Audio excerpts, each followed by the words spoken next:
This is The Last of Us Part 1. It was released in 2022 by Naughty Dog. It is a remake of the original game.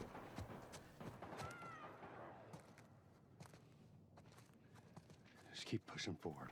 In this video, we will look into how they changed the environments from the original game, learn some advanced techniques, look into some custom tools, see how they blended materials, and understand how they made the game look so good.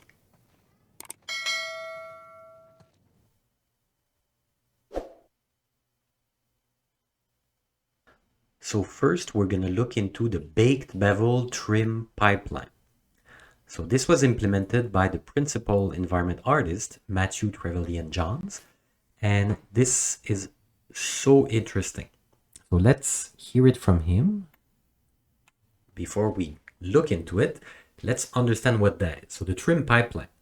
So he's saying that that was probably the thing he pushed the most during the production of the game. And he hoped that the use of the Baked-Bevel trims might help us, the studio, of course, the team, reduce the amount of uniquely baked props, as well as other existing trims that didn't follow a shared layout. The texture memory is always stretched thin in the Last of Us games, and so that was the effort to combat this. That was his effort to combat this. So the goal was to create a trim layout that could be shared by the team, a functional replacement pipeline for the many uniquely baked one-to-one assets, and to document and provide resources like Substance Designer templates, example assets, and tutorials that would help to encourage adoption by the team.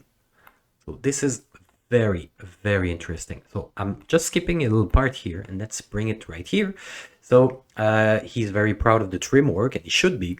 He pursued its development and the creation of the Houdini tool for around a year during pre-production, finally landing upon a solid workflow with accompanying tool and thorough documentation.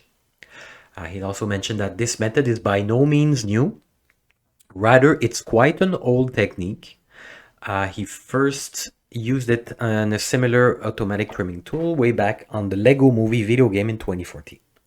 So the workflow and tools to support it on that game were developed by an incredibly talented technical artist called Neil Dorrington. I'm sure the methods were probably used on games prior to that too. So, like, this is a lot of information already, but this is already bringing a lot of information and insight into first the role of a principal environment artist. So this is what would be expected, right? It's not just to provide art assets. Of course it is, but it's also to provide better ways and fix problems, right? Bring solutions, and in some cases think outside of the box and bring some very interesting ideas to the table.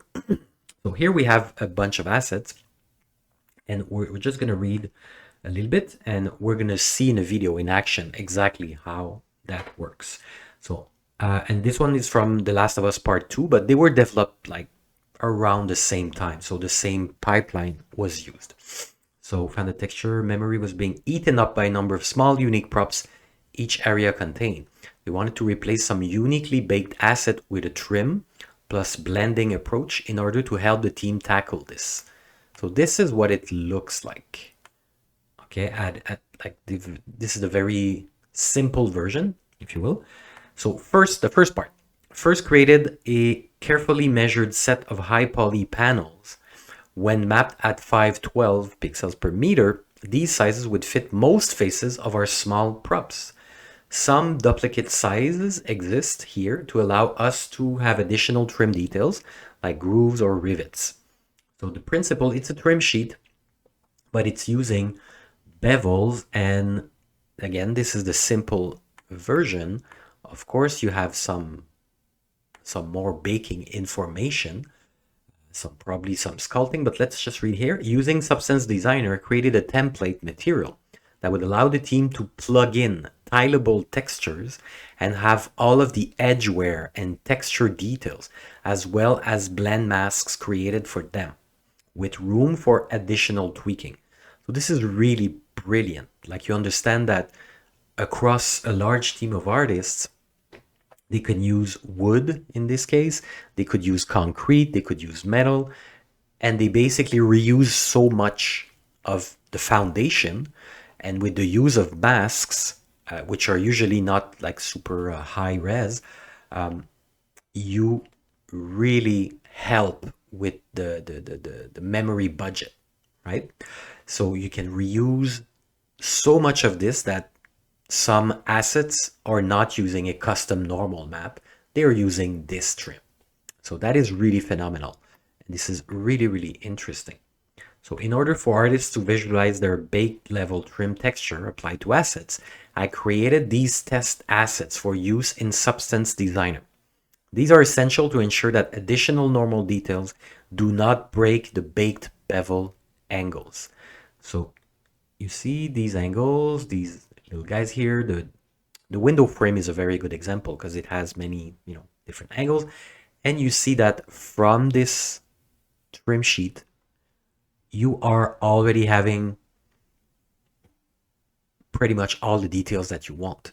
Then, of course, since it's reused, maybe even in the same environment, you can use masks, you can change the material, so it doesn't look exactly similar. But like, this is speeding up the process so much, right? Here you have another example with metal and with the same assets, just so you can have a good look. And you see in some cases you have those with rivets, those without. You have parts which would be more scratched, parts which would be more clean. And then with one such texture, you can, like, it can go a long way. Like, you can take care of many, many assets, right? So it's fantastic. An example with material created, these models are all hard edged with no bevels, allowing the bevel details to come entirely from the normal map. So there are no bevels. Those are all super hard edges. And then with that baked in formation, it looks like, it has all the bevel in the geometry. So this is really, really great.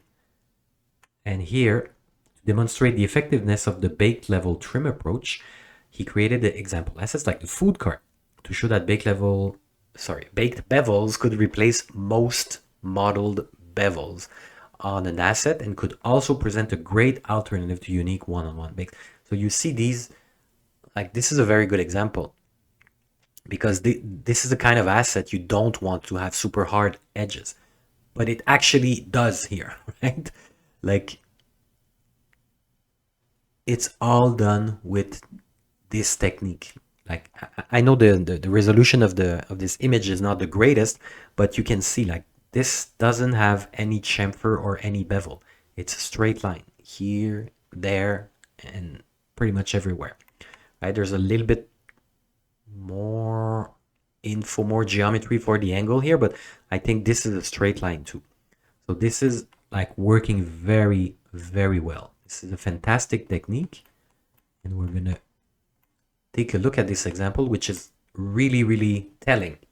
So this one is an example image taken from the lab area, showing small selection of assets, some chairs, table, windows, and door frame that are all using this method. So you see here, baked bevel trim normals. So you have the window frames, you have the chairs, you have the baseboards, you have the table, you have these parts, you have the door frame that is visible right here. So here we can see how extensive the use of the baked bevel trims was. I guess that around 80% of the assets that were made here use the baked bevel trims, as opposed to solely using unique bakes, which was our previous texture heavy workflow, which is, the standard. Like, if you're in school, if you're working on your portfolio, this is kind of how you would go about things. But that's not the way, right? And of course, if you're working on a portfolio piece, it's not a huge game, doesn't have 20 environments, so you won't run into a memory budget problem. But in studio, this is the deal.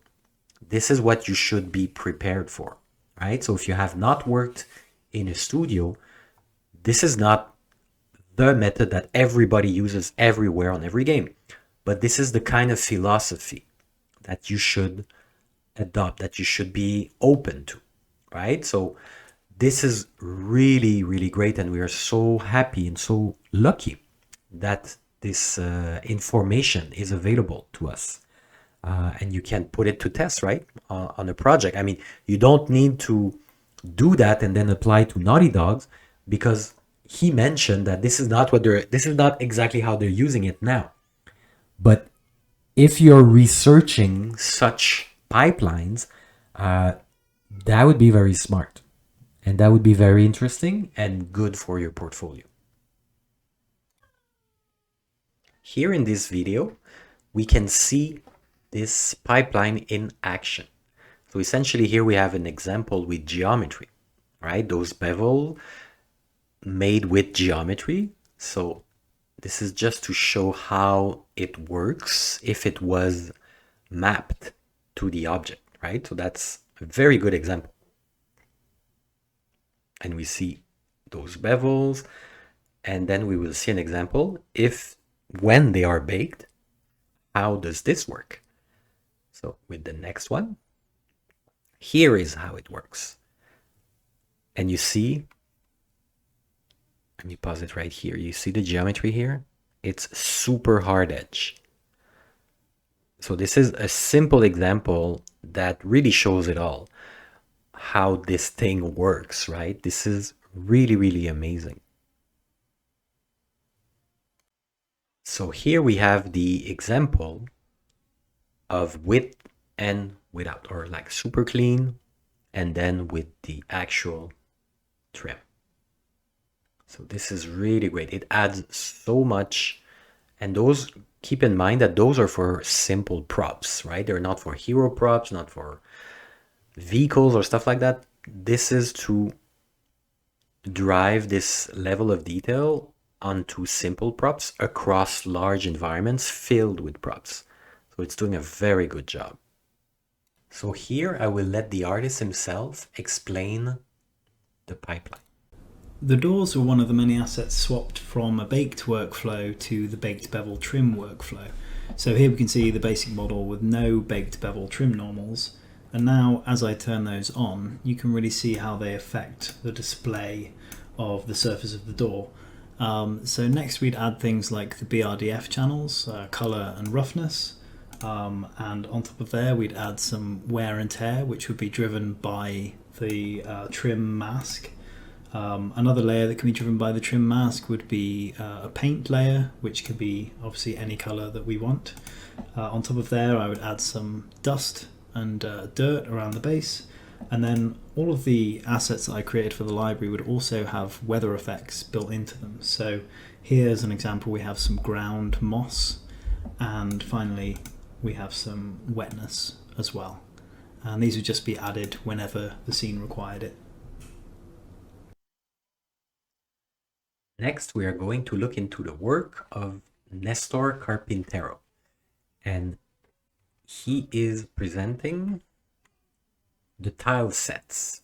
So those would be the modular kits, right? How they use it for creating buildings. So this one is that tileset was created to assemble the University Depot Yard buildings in the University Depot Yard sublevel.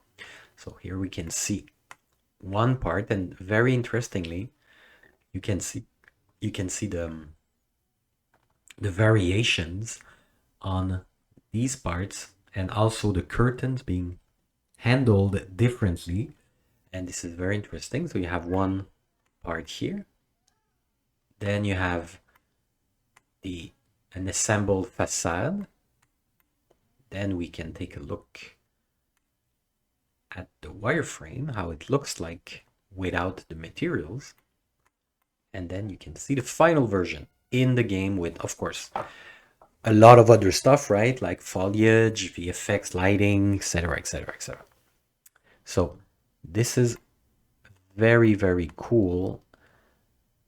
And again, it's those good old modular building kits, which has been around for a while and are still extremely relevant. This is a very basic technique, but so powerful and so useful that you have to master this. You have to be using this, right? Whether you work for an indie studio or AAA, it's going to be relevant. It's going to be used for a long time to come also. So we can see the same principle, and then we see in the game with everything else in its context, with decals, with more material blending, right? So it looks glorious. So we have additional pieces, additional sides of the building. This is really, really cool. Then we have another one right here. I'm going a bit quickly because we have a lot to cover.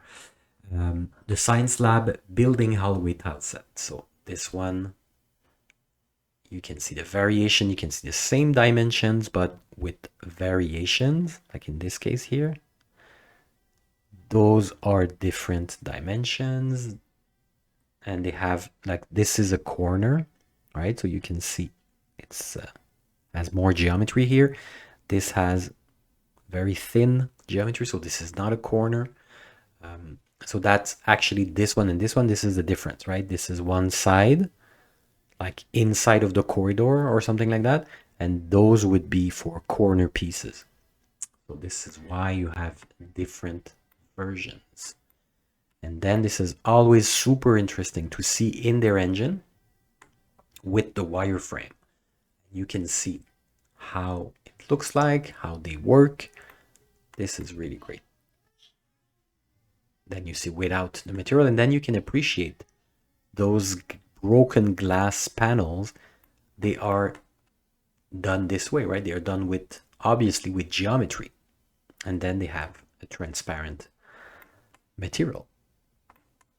We can look into some more. Then you have furniture, cabinets, shelves that are everywhere, of course, in the science lab. And you have broken versions, empty drawers,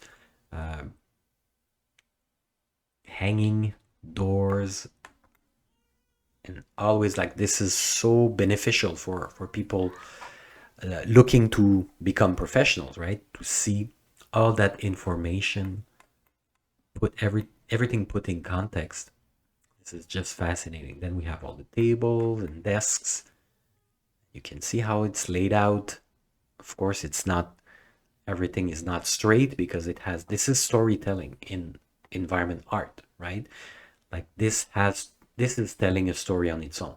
Something happened here. It's not just post-apocalyptic, it's, overrun by nature. It also, some stuff happened here. People went in a hurry. They shuffled these furniture. So this is really, really cool. Next up, we'll go on this side here. We have the Science Lab building modular tile set. So the exterior, you can see some of these parts. Then you see it assembled, all with wireframe and material. Very interesting. And then only wireframe. And I can't help but notice how this is interesting. And then I come back here and I see that glass material, how it was used. This is very, very smart. And then you see in all its glory, of course, with added scaffoldings and foliage and everything else. But you can see, you can recognize the building, and it looks so good.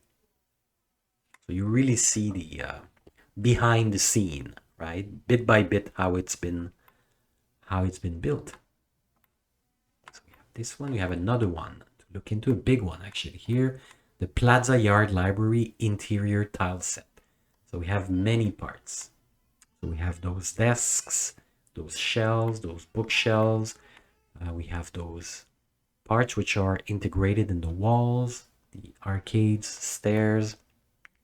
And then you can take a look here with, again, material first, then without materials, and then in the final version.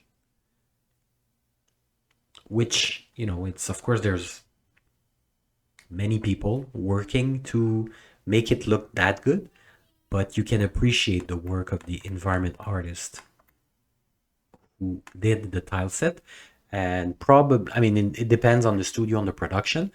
In some cases, the level artists are the one assembling everything, and can be environment artists, can be level artists.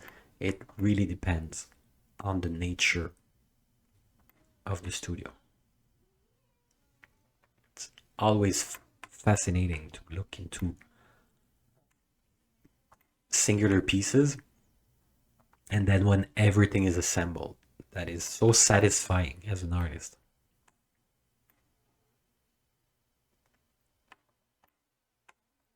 And we have more.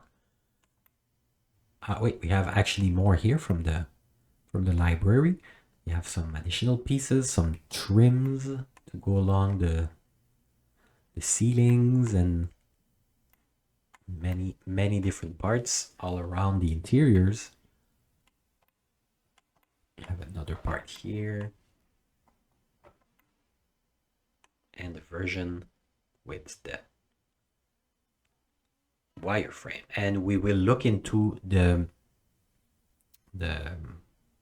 vertex density, edge density, and you can see that it's not exactly the same. Not everything gets the same treatment. You can, I don't know if you can tell here, but on the ceiling you can see it's divided perfectly equally. Same on the floor. Most of those furniture pieces, which are like, you know, at the center of the room, they have a bit more segments, a bit more edge loops, and the walls, they don't have necessarily, it's kind of equally divided. The corners have a little bit more density, and we will see why very soon. But before that, we have more tile sets to explore. The Plaza Yard building. So we have more. See, even this piece comes with its own broken glass, which is very cool. And then we have the building assembled here. And of course, the final version. We have different angles here. It's a very large building. That's why there are different parts. So I'm going a bit quickly, but this is really, really interesting. So of course, that's a super large building. So it has more than a small, like it needs more than a few pieces, as you can imagine. See, we are looking into like 3 different screenshots. That would constitute probably the tile set, right? And you can really appreciate when everything is done. Even if you're, I mean, of course, in such an environment, the foliage is doing a lot of work, and like the blending of everything, of course, but just the building itself, it looks so good. Really amazing work.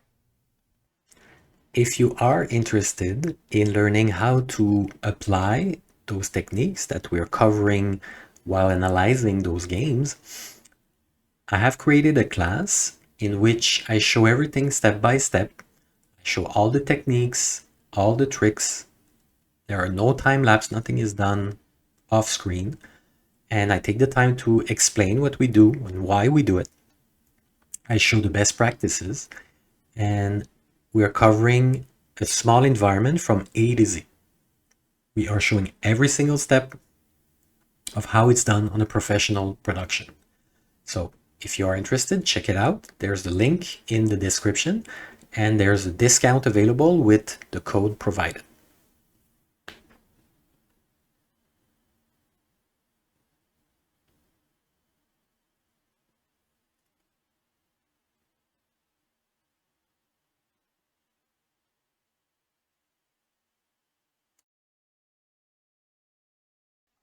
Now we are looking into the work of Edgar A. Martinez, and let's read this little part. So this is the Buildtown building wireframe. Wireframe render in Maya Arnold. All buildings share many instances, and the geometry on this render represent the highest LOD of them. In the early stages of production, He worked on with a small team of artists on the game's vertical slide that serves as an artistic benchmark for the environment department. It was a challenge for him to embrace the previous artist's environment artwork, style, and design from the original Last of Us. Collaborating with the team, he re-envisioned and recreated from the ground up a more realistic visual style guide that includes architectural design, asset creation, set dressing, and vegetation. And he's humbled to see how this early work inspired other talented artists in their vision for the outstanding environment art they created. So he was responsible for the first section of Bill's Town, worked on the architectural concept design, level modeling, props, set dressing, collision, UVs. So this is extremely interesting, and we will look into this original, which is, well, honestly, it's already the remastered version. This is from 2014. This was, if I remember correctly, it was because of the new generation, right? The original game was released on PS3, and then a year later, instead of just porting it to PS4, they called it remastered. So, they improved the textures and so on and so forth. But this is extremely interesting because this is not just remaking a game, right? It's really changing the visual language. Like, you see the tones, the material used, the level of foliage. Like, this is extremely different. And this is the same. I mean, it is not the same building, but it's the same location, right? So they changed the building. They kept the usage. They kept the general shape, but they changed it a lot. And this is very interesting. And then you can appreciate the new version with the wireframe here. And you can see how the edge density is distributed, and this is because of obviously of vertex painting, right? Because blending materials so it looks that good, right? It's like they can sell it that it's very old, rundown. It's been years that nature is overtaking in these environments, and the bricks also. So this is how you see that this is how it's done. So this is how they increase the budget, if you will, the geometry budget, so that they can use that level of detailed, or more accurately, that they can blend so many materials so well, right? So we have one building here, then we have another one here. Now it was the before and after. And this is very interesting, how different it is and how interesting they made it, right? So completely different style. So a lot of research goes into that, right? And then again, you see the same principle of edge density so that the vertex painting can be done properly. Here again, the same principle. This is really, really interesting. This is much more than just upgrading the textures and call it like, it's really, really incredible. Even you can see the foliage has been placed differently, the trees, so we can read a little bit better the house. Like, in this angle, at very least, this was a bit obscuring the structure. Now they kind of cleared it, and they added these vines and then leaves on the structure, which already there was some here, of course, but if there were here, we can't tell, and here we can really see how much.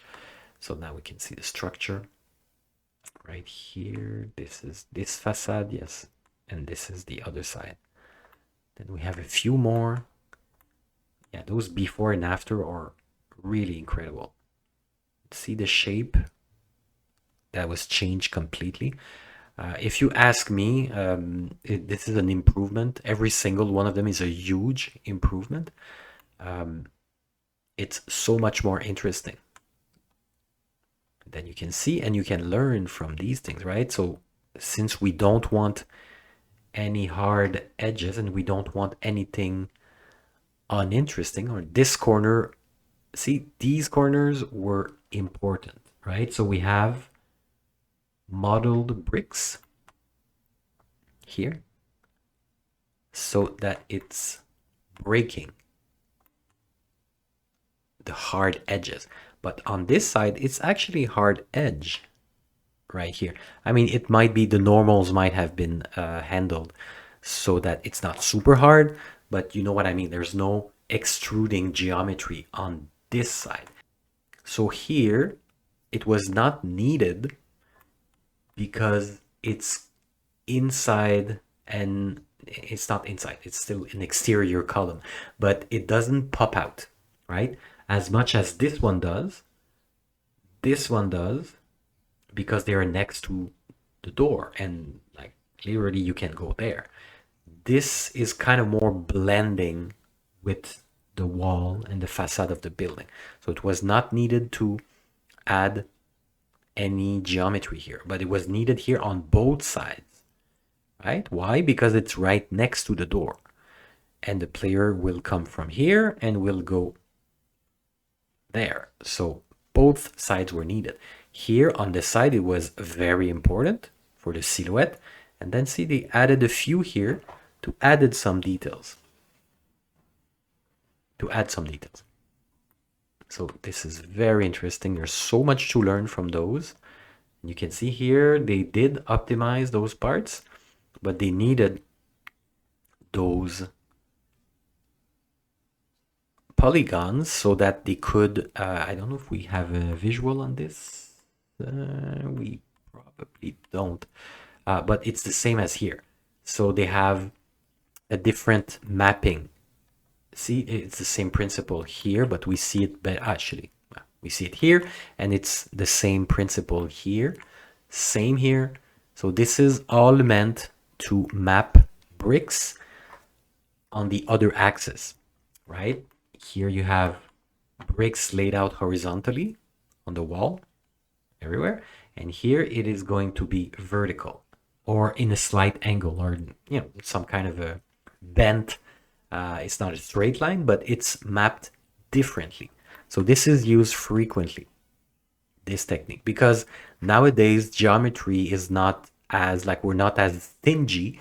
You know, the game engines can handle a lot of geometry. So we can do this so that basically they're using the exact same material. They might color tint, it might be using a different material. You know, there are different ways to approach this. Those to me seems like different bricks than that, of course, but it can also be the same, and it's color tint, and it's just mapped differently, so it works. Because those bricks, even if the resolution is not so high, but you can see they're pretty long, and they could fit. They maybe could fit. I can't guarantee. Or it might be an entirely different brick material, and it works very well this way. And here we have a little less flat of a building, right? This was really flat geometry. Whereas here you have this little side, this little extruded part, same here, which adds a lot. And we can see it better here. See, it's not just a flat wall joining another flat wall. It's much more interesting. And I believe the same details were added, same kind of, see, yeah, that was a little bit more simple here on the top. And then they added these parts right here.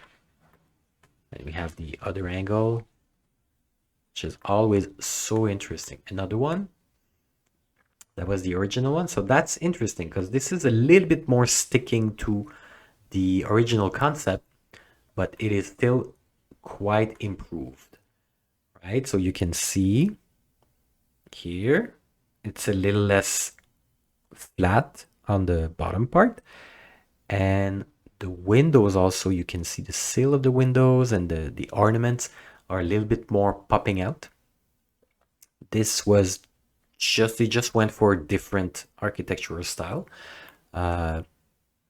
which well, I think it's much more interesting here than there, which had some kind of, was not symmetrical, and here it's way more but I mean, it's more interesting. It's a matter of taste also, but I believe it's much more interesting here. And the building next to it also is different, and how the props are laid out. It's a huge upgrade. And then of course we can see here regarding the modeling, we can see all those details that we mentioned a bit earlier with some modeled bricks. So this is extremely interesting. Now we are going to look into the work of Jonathan Benainos. I hope I'm pronouncing the name correctly. So this is from the Capitol Building Materials post, and this is a big one. And we're gonna jump right in. So this is the beauty shot right here, which is amazing. I love it with the material samples right here. And this is an important building, of course, in the game. And we have a few more angles. This is, there's a caption here. So this is the reference board of the Massachusetts State House and the final building in the game on the left. So you can see that they did not take a lot of liberties. It's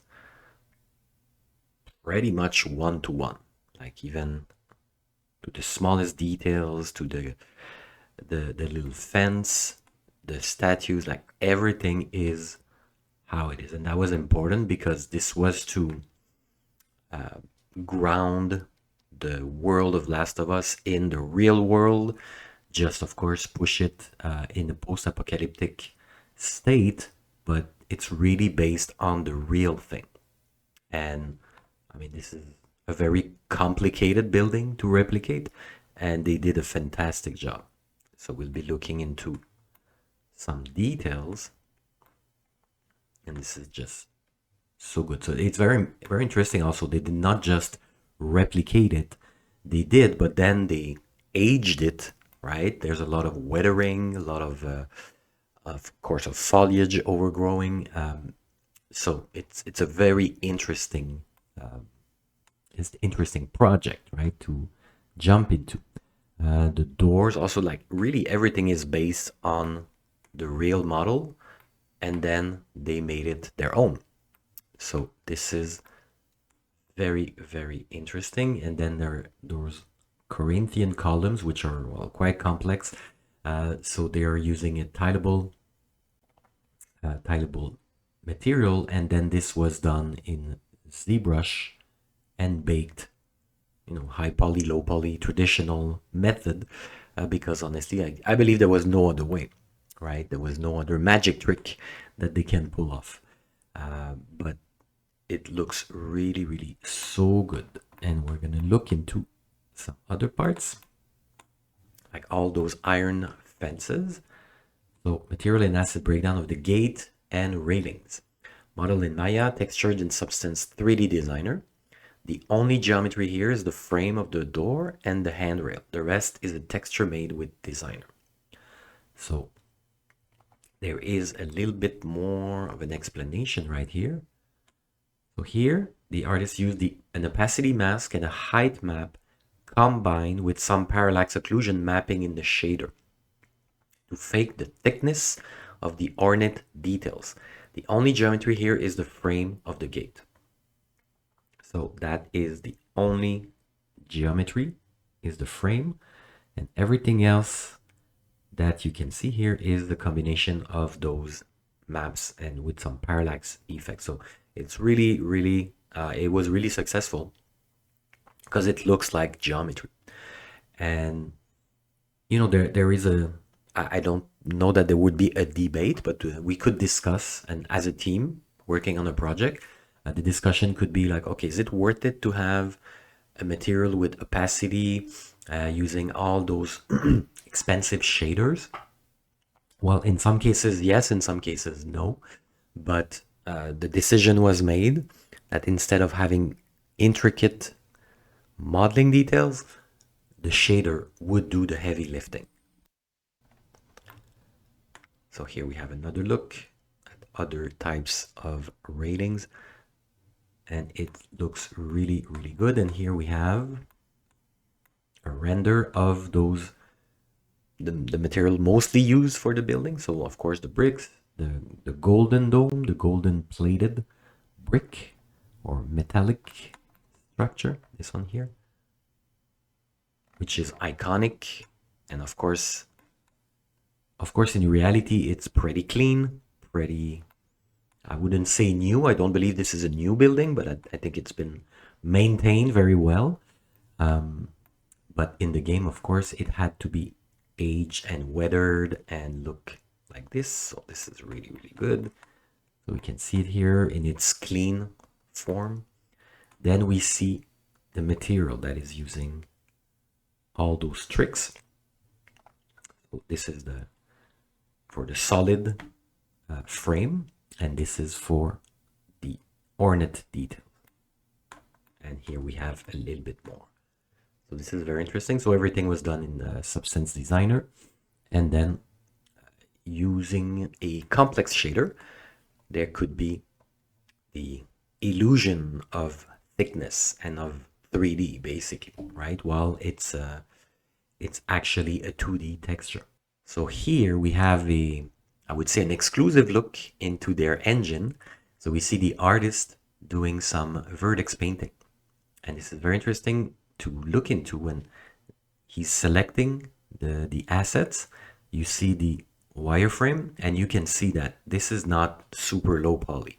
You can see the edge density, the vertex density is quite high, so that it would accommodate for that level of detailed blending of the materials.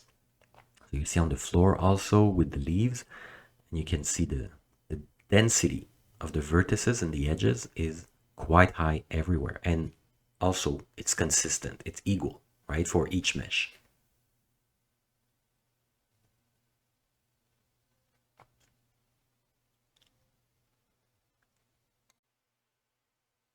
So here we have another example, which is on the gate structures and the small walls around. So you see different materials being blended, and this is really how they could achieve this look of, I mean, this level of weathering, right? So it's all done. I mean, there's the destructed asset, but it's really all with smart blending of different materials.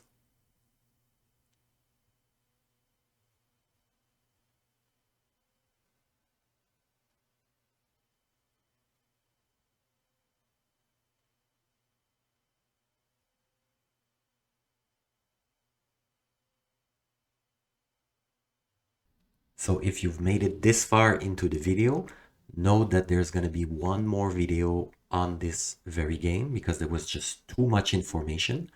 I will be covering a lot of different techniques that are shared by the artists, more tricks, more in-depth look into their process. So stay tuned, it will be released soon. In the meantime, there are a lot of other videos, other breakdowns on the channel, and there will be plenty to come in the future.